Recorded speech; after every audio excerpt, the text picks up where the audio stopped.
Hey, good morning, everybody. Good Good morning. morning. Good Yeah. morning. Yeah. So, I want our viewers to know that you guys are at the very last Learning Monday, the Lumiere Learning Monday, the penultimate or the ultimate session, the last session of all. And no better way than to close this on a high with a lot of sunshine, a lot of brightness, and a lot of hope. And what better way than to have our guests of today, these incredible young men, Mathew, Samuel, Naseer, Sathyala, and Tarun, who've come here today all the way from Bangalore, Tarun Joseph, all the way from Bangalore, and they're going to talk to us about their startup, Sunday Grids. So, we're going to be talking about Sunday Grids today on our Learning Monday. So, we understand a little bit of solar energy. We can also go through a little bit of myth busting and also address some of our concerns about why it may not be relevant for us, and then understand through listening to the proposition, the idea, and the journey that these young men have made over the last couple of months, going over, I think, a year, on how it has unfolded for them and what the future lies. So, welcome again. Thank you so much for coming to our Learning Monday. Thank you. Thanks a lot for having us. Yeah. Yeah. Yeah. So, I want to know, tell us a little bit about yourselves on how come you guys are together doing this. I mean, was it planned? Was it serendipity? Where does the story begin for you all? Oh man. So Tarun and I, we went to the same college. We've been like collaborating on projects since then. Um, Nasser, I met right after college. I started working at a solar NGO, it's an energy access NGO, and we met through there. We started talking about it. So in a couple of ways, like we first, me and Nasser, we started discussing about what could we do in terms of this scaling of renewables, and that's how Sunday Breeze all started out. And then I called up like Tarun and they're like, hey, you want to we want to figure out how to build this out. Like, yeah, sure, let's do it. So in a way, that's how we all came together. Yeah. So, what were the trade offs for y'all? I mean, what were you giving up to come together to this uncertain world of the startup? Tarun, you should go for this. Um, you can probably go ahead. Yeah, I mean, there's a lot of uncertainty. It's risky, and also when we started off, that was like the very early. Like I remember one of the first meetings me and Tarun had. We were talking about, hey, you heard about this COVID thing that's happening in Wuhan, and we had a like, nah, it's not gonna come to India, and it started off that. But the moment we started building it off, that's when lockdown happened, and then there's a lot of complication with the whole India-China thing and everything. So we were like figuring, oh, where's the material gonna come, stuff like that. But apart from that, yeah. So there's a lot of those kind of larger implications, and also we were also like, oh, all right, so we're gonna spend this time. It's gonna take a time to reach it to maturity and stuff like that. So it's a long haul. Yeah, so we were like, that's one thing to look into. But you must have a really supportive family. Yeah, absolutely. Yeah. Yeah. I mean, also to add to that, because this was whole thing which panned out during the lockdown, so we had to stay with our families. So the whole development sort of eased out, and like yeah, there was enough support in terms of home food, in terms of everything, right? So Yeah, What a that is true. blessing! yeah, What a blessing! These are the joys, I guess, of looking at the upside, the sunny yeah, side yeah, of life. Yeah. So, I mean, when you all were sort of building this together, none of us knew COVID was happening, right? So, how how has that impacted the pace or, the plans, or did you guys have to pivot at any time? Or have you all been doing that?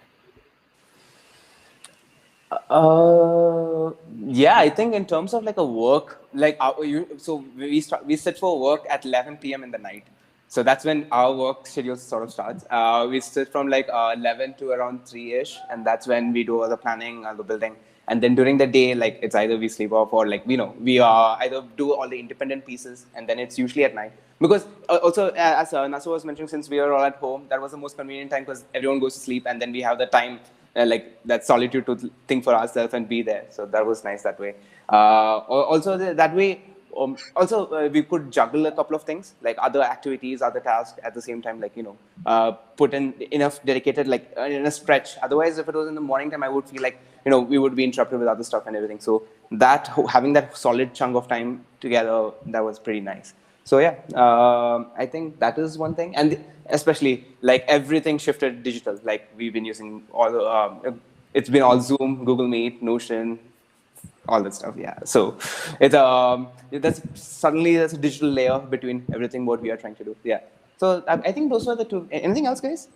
Yeah, I mean, to add to that, it's also since we were super early into this, we needed a lot of brainstorming sessions. So more than the independent thing, we all sort of had to sit together to figure out how do we structure this, what are the different things. So our entire lockdown time went as, brainstorming the entire idea out clearly. So yeah. Yeah, I think before the lockdown, we had probably 2 meetings where we met face to face. And we would meet at this cafe every weekend. Initially, we used to be like a weekend crew. That's what we called ourselves. But then, yeah, like I think we had met twice, and then the lockdown had begun, and then I think we all went back to our own hometowns, and we were not very entirely sure how to, sort of work along this pandemic restrictions. But then, yeah, like Mathew mentioned, we had to then bring in the entire digital layer. And I think the first few months was just brainstorming. I don't think we had started developing any execution yet. We just had to like figure out how to, like we were using tools like Miro and Figma to sort of put down our thoughts, and then we proceeded from there. Yeah. So where are you all working from right now? Where have you all signed in, for instance, today from? Oh, right now we are all in Bangalore. Yeah. I think with the whole lockdown restriction being lifted up, we're sort of grouping together as a team now. Okay. Yeah. Okay. All right. And how big is the team now at Sunday Grid? We are around 7 people. 7. So yeah.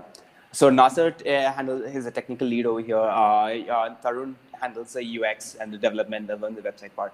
I'm more of the product designer here, also the strategy stuff. We have a visual artist, and we have 2 developers with us.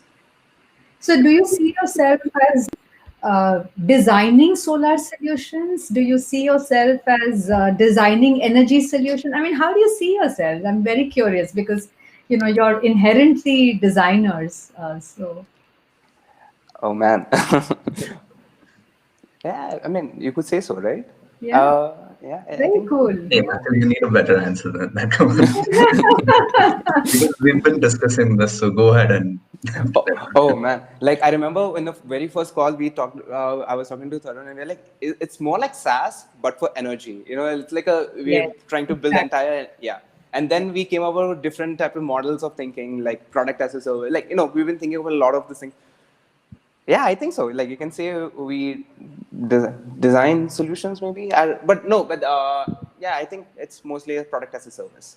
Yeah, if trying to figure out how to bring the productization of solar and transform that into a service so that it becomes accessible through the internet. Yeah. And what kind of support have you got from people around you? Do you have experts, mentors, people you've signed up? So, for example, I know Naseer, you have worked in the energy space earlier with Selco, and I think Mathew also worked over there. So, how do you have access to that ecosystem as well?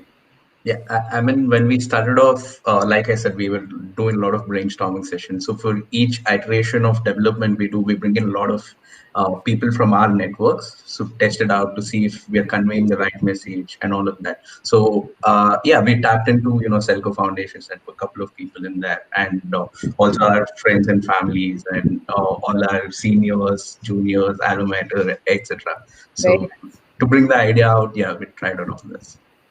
So did the idea strike you as like for one person, or is it something that kind of got co-created as you all were discussing a product as a service for solar? So initially, what we started working on was we were figuring out, like, it was a more like a hardware thing. We were trying to figure out how to scale renewables. We were trying to build these solar farms, but in a way that it actually integrates agriculture with it. So that was sort of like our starting point. We were thinking about like accelerating solar itself. But then, like from a discussion between me and Naseer, we reached a point where more than that, it's the access to solar, which is the bottleneck sort of right now. Like even if you look right now, even if people have rooftops, there's only a very few percentage of people who actually have solar on their rooftops. So, and also right now, solar makes financial sense for a lot of people, but yet it hasn't reached that point of accessibility. So we felt like this is the first thing we need to solve in order to start the acceleration stage of things. So when we started off, yeah. So I think as a to and fro, me and Naseer, we were communicating around this, and then we thought, hey, why don't we try building something like this? Yeah. I think that's the coolest part of their idea. So, guys, when you visit their website, sundayGrids.com, you will see how, first of all, compliments to the website. I think it's such a clean interface. I absolutely have enjoyed going through it. It makes the whole proposition come through in a very simple and accessible manner. Like you said, access to solar and solar information, even on how the idea works, comes through quite simply. Yeah, I think thanks to Thank our you. UX Tarun and our visual artist Kaushani. So these guys have put in. Yeah. I think the whole credit goes to them, right? For this. So, Kaushani, a big shout out to you as well. Damn good. So, who were you thinking of the target consumer? How have you, put together a persona or a profile for this person? All right. Actually, it's us solely. So what has happened is, like, I'll take you my context. All right. So right now I'm just out of college. I live in in an apartment in Bangalore, and because of those two things, one, I cannot afford to completely put up an entire system on my own, and second, like this is my third place that I'm renting out in the last 2 years.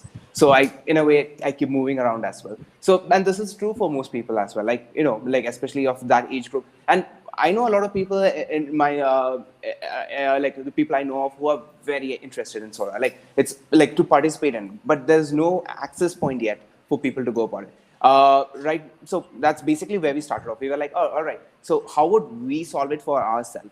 Like there is no way I can put it on my roof because I don't have one. And also even if I do, like I'm moving around, like, like this in a transitional phase. So having it, like having a rooftop, a solar on your rooftop would mean like you're like sort of anchored to it. So how would that not work out? And also the thing is right now I can't afford to put an entire system for myself. I would like to start small and then grow up as I go. And these options are not available. And more than that, there's a entire complexity of like the installation, the policy. It's a mess. The back end of it is quite a mess. So yeah, we started to like figure out how to build it for ourselves, and then we are like, hey, this works better at scale. So yeah. So that's how the scale becomes a logical point of taking this forward.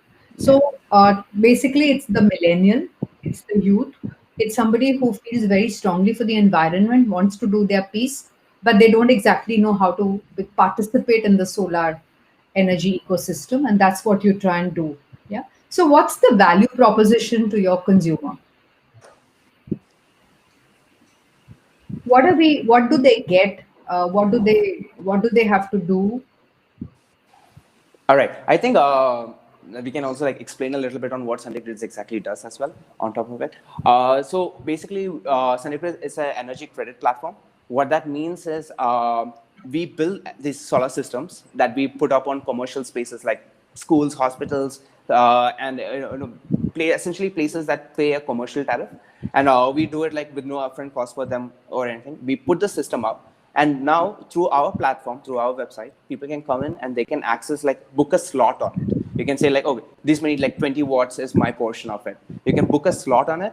And so now what happens is whatever power is generated from that and we trade it off, you get the credits for it. So as I mentioned, we were trying to figure out how can we go solar. And when we initially realized, okay, let's try to build this remote system where panels can be elsewhere, not necessarily be bounded by you geographically, because space constraint, roof constraints, stuff like that. We realized that delivering power directly to you is going to be extremely complicated. The infrastructure is an infrastructure problem. There's a whole policy level problem regarding it. There's not much regulatory help also in that section. That's when we realized the sort of value exchange moment, especially with electricity, is for you paying your power bills. So if there is a way we can put solar elsewhere, but then create a financial layer around it, because then the infrastructure is already in place. It's easier to move money around. It's easier to, and also the regulations are already in place and it's constant. Unlike solar policies, which keep changing state by state, year by year, it just keeps moving around. So we realized if we can build a layer out like that, then what we could do is basically it doesn't restrict you to your geography. You could be in Ahmedabad and your system could be in, say, Kochi or some extreme other corner of India, and still it can be operatable. And so that's why we created this energy credit system where the power is being used by a host. Now, the sort of asymmetry which we are tapping into is that commercial tariffs is, let's say, in Bangalore around 8.5, 8.7, and the residential tariff which you and I pay, that's around like 6.5 or something. So that price gap is where we operate. So we essentially bring down the energy cost for larger enterprises, larger commercial buildings, down to a level where residentials are, and therefore, since the tariff rate is exactly nearly to what a residential one is, it becomes easy for them to, like, for every unit that they have to pay for, now they don't, because you can use that credits that comes from our platform to do it. So that is sort of like what we have built out. Now, that's again the value proposition. So when we started off, as I said, it was more like a thinking of like, okay, how can we bring the value of the solar panel to you? And if you're doing a net metering on your roof or something, this is essentially what happens. You have a meter that basically you put the power to the grid, and then you consume power from the grid, and the net is what you pay off. Similarly, in our system, like it's sort of like a gross metering sort of a thing, where the entire power that is generated, like we have a feed-in tariff with our commercial entities, who then pay a certain amount, which then comes accredited to your account. That way, I think a better example would be, let's say you have $1,000 as your energy, like 1,000 rupees as your electricity cost for this month. And from the biscuits are essentially the slots that I mentioned before. Let's say you get like around 200 credits a month. Now your net electricity bill that you have to pay is only $800, because it's 800 plus the 200 that came from our account. That way your electricity prices go down dramatically. And so you kind of start seeing the benefits of this how soon after signing up? Oh, so we build the system, we install it, we switch it on live, and then we raise it up on our platform. Then it becomes online on the platform. That way, the moment you buy a biscuit, the very day onwards, your credit starts getting calculated. So at this point in time, how many people have signed up? So our system has the pilot that we are running right now. We started like 2 weeks ago. The pilot that we are running around has around 500 biscuits. That means it's roughly translates into a 5 kilowatt system. Right now, out of the 500 biscuits, we have sold 200 of them. And this is like just within the last week. So now, as we start gearing up, we feel like it's going to be a better traction as we see. Very interesting. So what is that sweet spot for this idea, this company to grow according to you, and anyone can take that? Yeah, I think as we go on, we need more projects of different scale and different like hosting partners. For example, Mathew was telling about how schools, MSMEs, hospitals can come in. So we sort of want to tap into all this different things and find that sweet spot to see which one we can scale faster, or which is the right platform for us to do this hosting. So that would be one. In fact, we are since the day of launch, we had like 4 queries from different geographies in India, like asking to host this platform. So I think that's really amazing. So we want to sort of see where we fit in perfectly, and then just scale out for this next year or two. So as I mentioned before, right now, even if rooftop solar is a very good option even from an investment point of view, your returns are great. Still, many people aren't doing it. So when we started asking up people who we know in our circles, and also reaching out to commercial entities, because it makes more sense for them because of their tariff, right? So we are like, why? A system generally costs around like 10 to 15 lakhs or so for their requirement. And that kind of a upfront capital to put in something that is non-core business is something that is going to be very hard for them. Especially now that the whole pandemic has gone over, like everyone's purse strings are like a tighter now. So paying out for an infrastructure bit that is not like paying for your employees or paying for your like tooling, whatever business you're doing into, like that becomes that's a huge upfront cost for, especially for an MSME. For a larger corporation, maybe not, but especially for the people we are targeting to, which is comes under the small and medium scale, it becomes a element of consideration for them. Whether should I spend that 10 on something infrastructure, or should I just like use it for something that is more core to my business? This is where we could come in, because right now the kind of model that we operate in, it essentially like there is no upfront cost for them. They just have to pay their electricity bills. So right now, let's say for every unit they consume from the grid, if it is like around 8 rupees, from ours they consume around 6. That is the only cost component for them. So that way, what we're hoping for is that would make it much more accessible for people to install systems as well. We're like, all right, because they don't have to pay anything upfront. It's just the pay as you use kind of a system. So what we are looking for is also like around 50 kilowatt. That is the sort of like a sweet spot capacity in a way, where that kind of comfortably delivers power for a small clinic or a shop or of such sorts. Interesting. So where we are right now, December 2020, if you kind of look into the next 1 year, uh, what's the sense that you're getting with respect to the risks, the challenges, the upsides? What is your sentiment as we are closing this year? Yeah, okay. I think it's more towards the regulations, like Mathew said, right? This whole solar has a lot of policy changes, regulation changes, and all of that. So we are sort of structuring our model around, as much as we're trying to keep it away, one or the other way tries to come back to us, right? So I think that is one thing which we have to look forward to and sort of, favor ourselves. Like we hope that, the new policies, if at all they're out, which will favor us or something. So this is something we're looking forward to in 2021. And have you started? Also, yeah. Go ahead. All right, yeah. So also one other component to it is from a consumer-facing end, because it's the first time many people are also hearing about solar, like through our platform, or at least the way we do things. We also have to take care of the education component. Like it's not like a product that people are very familiar with. It's just not just about a spec list. Oh, all right, you guys fit into it, so therefore it's a better choice. We actually have to put some time, marinate the idea into the people to sort of like get them understand the context we are talking about, to understand the kind of environment in which we are operating. And so there's a sort of like a little bit of education to it. So I think a lot of our efforts for the next coming year will also go into that, making people understand how solar works, what are the different ways of it, and where do we fit in.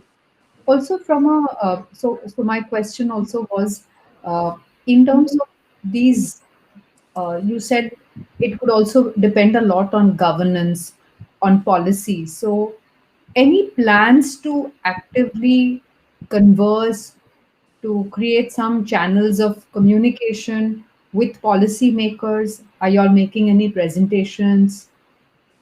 Are you all using any platforms to go and talk? Today there's a lot more openness, and there's, because of digitization, we also have more access. So yeah, so right now we are in talks with a couple of think tanks and NGOs in Delhi based, who then have better connection with MNRE and policymakers in the capital. So that's sort of like a discussion. We are trying to figure out what are the, to sort of get a sense of what is coming up, like in terms of regulations and trends. And also it's sort of like recently even Delhi started this whole concept of virtual net metering, which is sort of like validates the kind of model that we are trying to build, because it's a virtual system where they're trying to build. And because of those kind of efforts that are starting off right now, what we are seeing is that we are getting more and more aligned to whatever the coming regulation, coming structures are. So that's good. And also, as I mentioned, like we are in talks with using a couple of parties. So, like we have a few connections from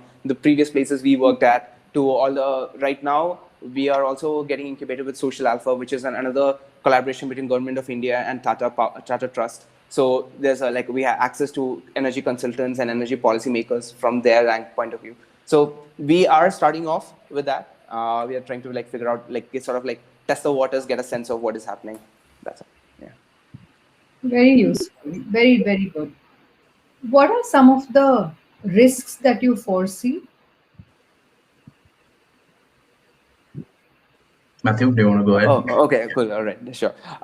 Risks that we foresee is a couple of things, like which, and we are all actively working towards like mitigating each component of it. One is a solar system usually lasts for around 20 years. That's a good thing actually. So it lasts for, like, a system performance is actually warranted for like 20 years. So any like when people access our site, access our services, it's basically a 20-year plan then, because we maintain the system. So forecasting for something that bit longer is we'll have to build out security assets and stuff like that in the backend to ensure that that goes smoothly. So that is one thing. Secondly, as he said, regulation, especially because we also work in this credit model, we sort of have to.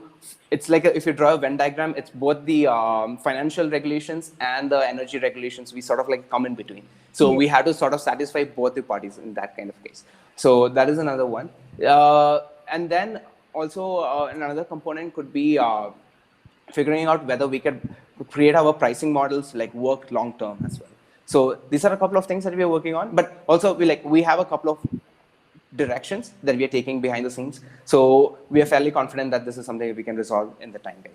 So that is from that. And again, this works at scale. Like it makes sense when we achieve a sort of like critical mass, which we need to like reach as soon as possible. So there is again that whole component of getting in as many people, create as many engagements as possible out there. So these are the sort of like risk benefits that we are like looking into. It sounds like a 24-hour job, 7 days a week. Especially Sundays. Absolutely. Absolutely. And you guys have the staying power for that. Solar powered, I guess. No, yeah. You could say that too. Yeah. How far in the future are you planning for? You already said 20 years. So is that how it works? So what's the short term for you? What's the middle term? What's the long term for you at this stage for your business? We have some long-term roadmaps with us, like, and where do you want to go next from here? Say we reach a certain threshold of, like, as I said, engagements and stuff. Where could we pivot to? What kind of an enterprise plans, or like figuring out how to incorporate battery storages? That's going to be like, we find that that's going to be very interesting to renewable landscape in general. Figuring out how to build better battery systems and also create financial models to assist those battery infrastructure. So that is something that we are very interested to.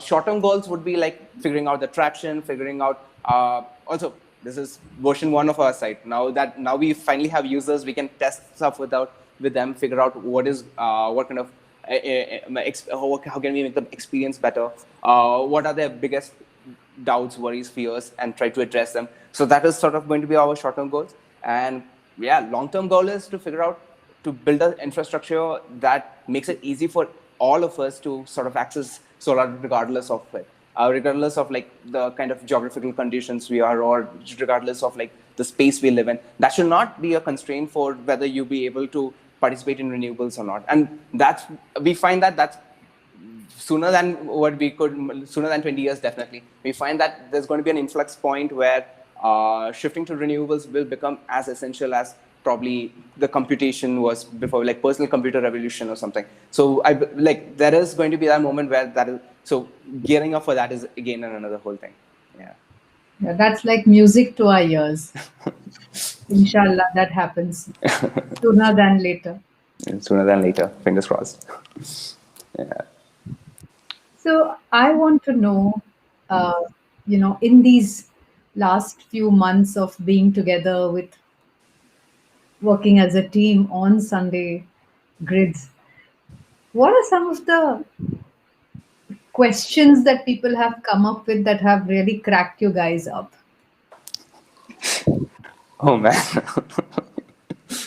I think the first one would be because we are named Sunday Grids. Like, hey, do you guys work on Sundays? That's one of the most common question. Mathew, do you have some? Let's not forget our biscuits. Oh yeah. Since our product is called a biscuit, we found a lot of silly questions on what a biscuit is, or interpretation of what a biscuit could be. And so sometimes even internally we would make jokes on what a biscuit is. So like we just make memes and we send it to each other. Yeah. Um, yeah, that's more or less. Also, like once you actually get into it, there are climate skepticism, climate denialism. Like you kind of also have to. You also have to take it from an approach of like, okay, wait, there is a whole layer of education that has to go into it, but it becomes harder to navigate in certain circles. Like it's easier to talk about this with my friends rather than say it to an aunt or an uncle. So there is a sort of like, and also because there are too many moving parts involved. There's solar to explain. There is the whole internet infrastructure to explain. So bridging that gap is also like a little bit harder. Like sometimes I'm like, we are building solar panels. Like and so that's it. Like sometimes we have to go as simple when they say, what are you doing right now? But yeah, so there is a little bit of that left. But I think that as time goes by, as it becomes more like if like a year ago, I wouldn't imagine my uncle using a Zoom or something. But then, as we reach that inflection point, it becomes a more widespread. So I feel like it's just a matter of that we're waiting it out. Yeah.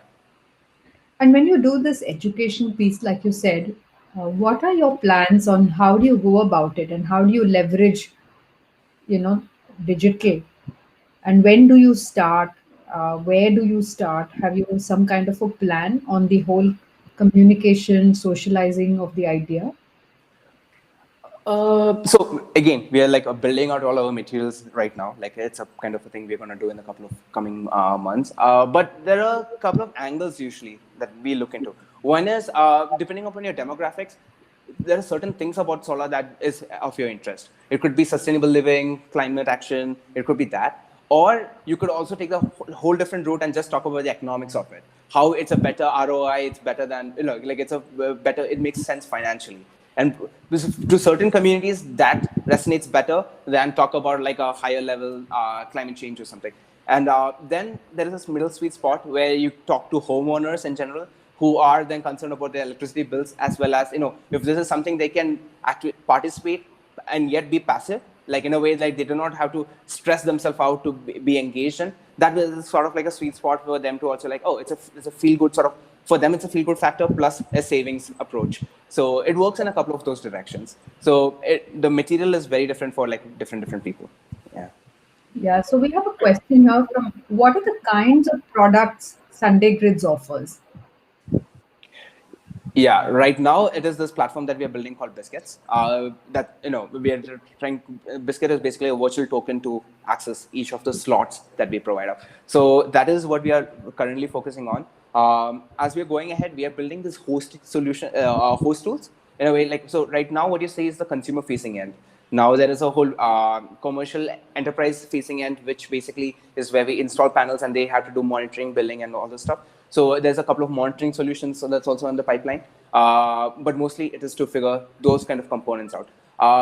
Apart from that, we are also looking into building a couple of microsites, make it easy for people to transact power, stuff like that. But our core product for at least a couple of months, at least 6 to 12 to 18 months, was going to be Biscuits. I'm very curious to know you got to this point. Is there a role model or an inspiration that you want to tell us that sort of drives you or has been a guiding post for you at any of all of you individually or maybe it's collective inspiration? I don't know. Yeah. Okay. Hey, Tarun, what's your inspiration? I don't know if I have any, specific role model I can call out right now, but I mean, for me, working with Sunday Grids was about, it was about the challenge of how we can explain this idea from where we were in the beginning, back maybe in Feb, to what we wanted it to be, especially to the masses. I myself was not very aware of, the sustainable or climate, that space. And I think, so for me, like my inspiration behind this is the challenge. Like the reward is how, like what we can finally achieve with this. Beautiful. I don't have any person to call out right now, but I think, for the past 8 months, we've just been iterating our landing page, which is where we explain what we're trying to do here and what people are getting out of this. And it's taken us a good amount of time because, even between the five of us, the team, I think initially everyone had their own interpretation of what we are or something. and then we had to then define it. And I think early on we started working on the script for the promotional video, and then we started testing out people, and people had a lot of doubts. People didn't understand what exactly somebody is doing. I mean, they had a brief idea, but it was still sort of not what we wanted it to be.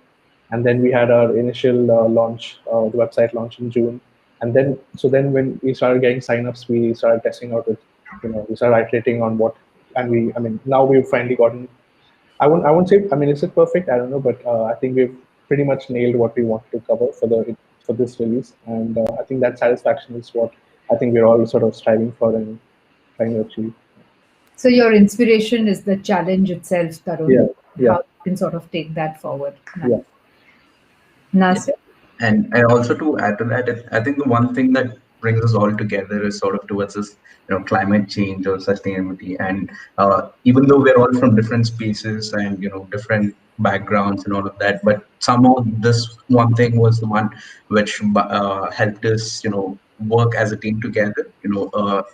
Like behind every our education material or video material, we always thought about it from that particular point. So I think this was the main thing that brought us in together, and sort of role model. I don't know, but yeah, that's the one. Nice. Naseer? Oh man, all right.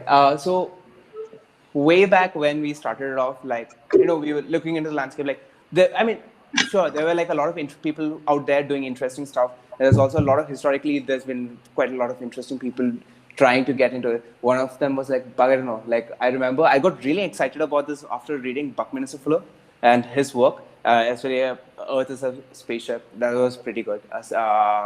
No, so I mean, what I'm trying to say is, if you asked me that question like a couple of years, I mean, like a couple of months ago, I would have said those kind of like where I draw inspiration from.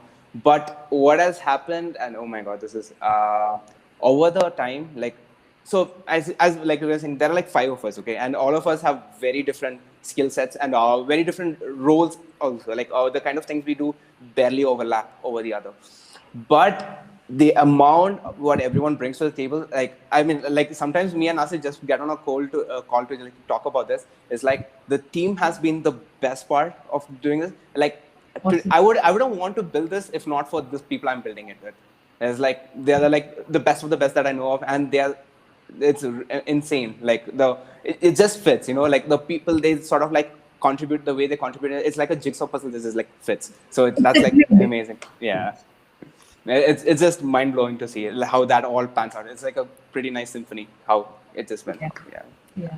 No, I think that's very, very well put. And I think from all whatever the 3 of you have said, the idea is the inspiration, the people as the inspiration, and the journey as an inspiration, and the end cause of what you're looking to solve for. All of it has been part of what drives you all to do what you do, which is rock solid in terms of where your starting point is. So well done. I was curious because I was just last week sitting at a dentist clinic and I was looking at Elon Musk's biography, and I was wondering whether you guys thought of building something, and is Musk some kind of an inspiration because he is God to a lot of techies and young people, and it's hard to avoid him, especially when you're in this space. Like you go on Twitter, he's there. You go on, like you even talk about solar renewables or something.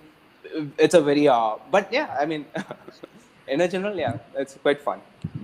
No, we admire the work he does, definitely. Yeah. And with all this, whatever he's done, and be it design, be it the technology that goes behind his companies, or and even the audacity of being able to vision.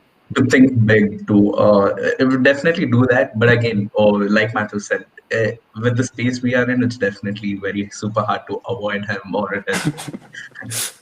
Yeah, they're kind of Does when you think about this, and when we talk to young startups, we are always curious to ask, when you were solving for this is not just about India. This is like a global phenomenon. Uh, where does your thought process lead to having partnerships or presence globally? Have you all thought about that? Uh, And what will it entail? Mathew, go ahead. No, yeah, I mean, it's a bit hard to think on that scale right now. I mean, it's not the scale of like ideally what we are trying to do over here. We would like to replicate elsewhere, and perhaps I mean the conditions that we right now there are a couple of things that's working out for us. One of the things is the financial infrastructure in India is like pretty solid. We have UPI, we have those. That's how we are able to do this credit system, which not necessarily is true across the globe. That kind of surprisingly, like India's financial infrastructure is something to talk about, like and what NCPI does, MPCI does, and even Bharat Bill Pay, the whole infrastructure. It's pretty amazing what they have built out. So basically, we are building on top of a lot of these things. So that has become very interesting. Also, the kind of financial behaviors and habits that we have is not the same that other places have. So these are a couple of things to do, look into. But I mean, that is just talking from a product point of view. But what we would really like to see is, as I mentioned, like if there's a way for everyone to participate in solar, that would mean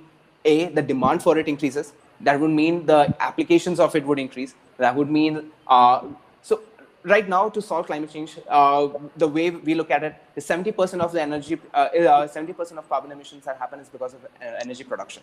Now there are two components to it. One is you need to electrify everything, like all your heating, all your automotives, all of those, electrifying those. A lot of people are doing that. And the other most critical part is, well, this electricity that you're using, is it clean or not, green or not? So the whole another component to it is greening the grid, which is where we feel like we need to go all guns blazing. We need to use all the tools we have in our toolkit to sort of apply it. And it, sort of like international, like what EU in European Union is doing with interconnected grid, what is certain them are doing with cap and pay, cap and tariff, sort of with the carbon emissions and stuff.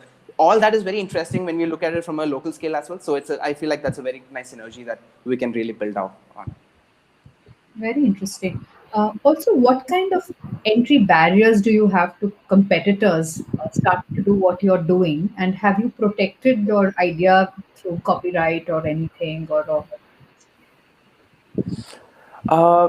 So there are two components. One is the idea asset, that kind of a component, and the other one is the service component. Now, the services usually the protection around it is a bit lax. So we have done what we could do in those perspectives, and assets definitely we have.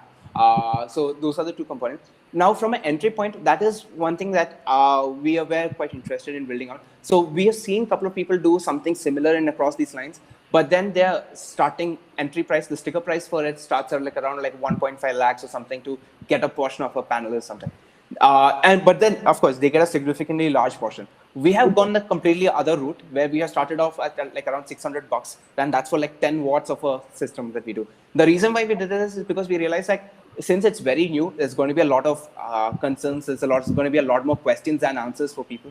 So it's better if it'll be comfortable for people also to start off with a very small price point and then see how it works for themselves, like when they use the product for a bit, and then start growing their sort of capacity, like they can get more and more as they go. So that has sort of been like the strategy we've been following. So we are trying to go the opposite way of like what most of the other people have been trying to do here. So yeah, that's how we sort of fare against competitors. so, in the last 2 minutes, I want you all to say, do you have a wish list for Sunday grids? And very quickly, like a rapid fire, if I could get a response, what's your wish list? What do you want most for your baby right now? Oh man. Bigger team scaling, and yeah, sit together, party more. I think the whole lockdown thing has separated us. We were all talking about how we wish we could sit in a room and work together, and so these are the quick things I could think of. Thank you. Yeah. Tarun? More patrons, more hosts, Of course. More patrons, more and more partnering hosts. partnering. Yeah. Yeah. This is something interesting. I feel like to reach any sort of sustainability, like ecological sustainability, first you need to reach economic sustainability. So I think our next couple of goals for at least for the year is to reach a point where we can, come closer to that point, like where the burn rate and everything just like sort of matches up. So if at least we could reach there, that would mean then from there on it could like scale comfortably. So yeah, I think that will be the top thing on my list. Reach a sort of economic sustainability.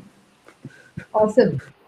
So I wish you more, all of what you wished for and more for 2021, for you, for your team, for Sunday Grids.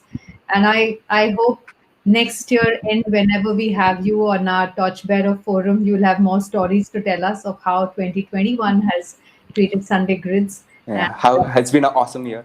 Just kidding. thank you. Yeah. Thank you for making time on this Monday morning, and whether it was sleep that I deprived you of or otherwise. Thank you for coming on this platform. I hope for our viewers there has been food for thought, inspiration, and something to be very hopeful for ourselves and for the planet. And I wish you, gentlemen, all the very best. Have a Thank great you. 2021. Yeah. You too. Take care. Thank you. Thank Yeah. you. Thank you. This has been Yeah. awesome. Thanks. Yeah. Thanks.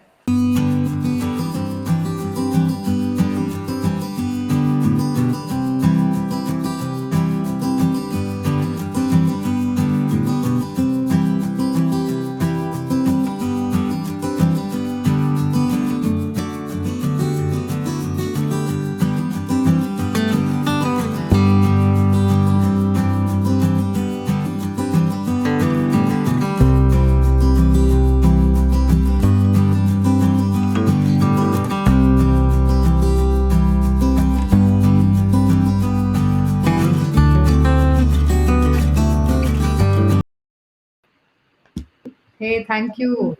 Yeah, I think Mathew already left. I'll just check